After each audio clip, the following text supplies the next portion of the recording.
mga kaibigan, mga karadyo.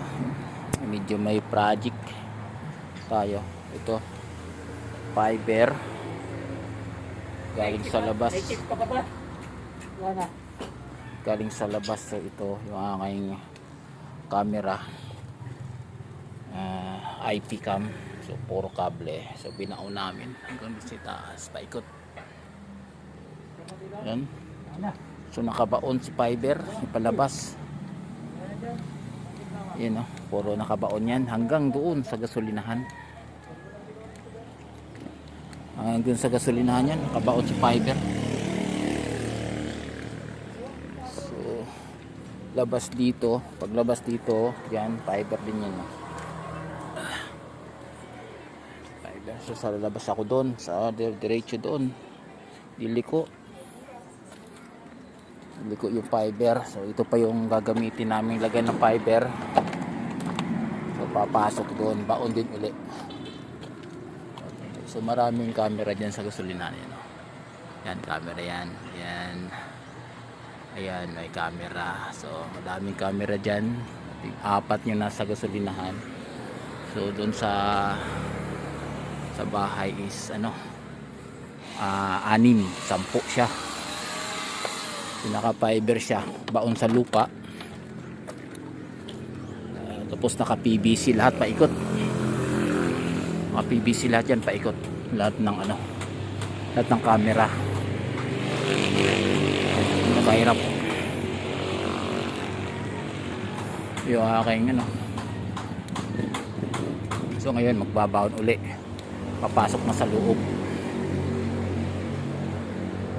Push yung isang fiber, sa isang UTP meron pa. So ito yung ipapasok ko sa loob na. So IP cam, yung may dalawang camera doon sa likod.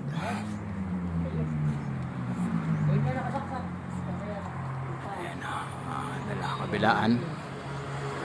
So meron pa rin sa likod nun. Sa likod nito meron pa din. Kaya lahat ng paikot meron mga camera ito paikot. Ito meron din doon dalawa sa dulo. Sa loob din ng bahay meron din. So di bali 6 garahe. Yan.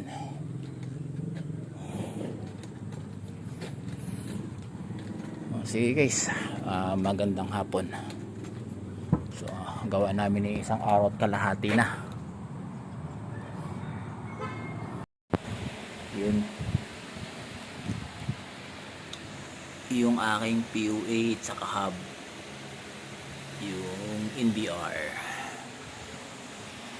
So yan lang yung 10 camera lang kasi puro IP.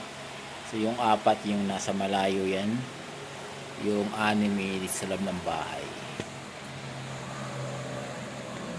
So naka POE switch siya, ito naman ay fiber converter. Nilipat ko sa ilalim, wala pa yung outlet So fiber siya, kaya yung sa malayo pasok dito, pasok sa hub. Yan, hub to POE.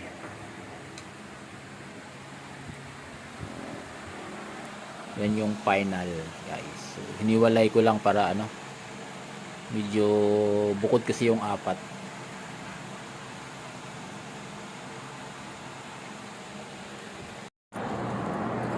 Yun yung linya guys. Akala mo yung tubig, yung palaman niya na fiber.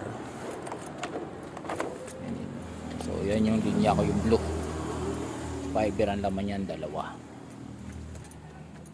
Yan, puro nakahukay, wala dyan. Yan.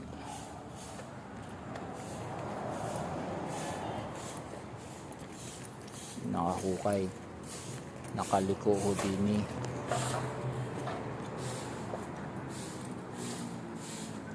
yan, nakaliko ho din. So ito tatakip ito galing sa itaas pababa, puro pumasok dito yung 2 fiber. Sige, so maraming salamat, gandang hapon.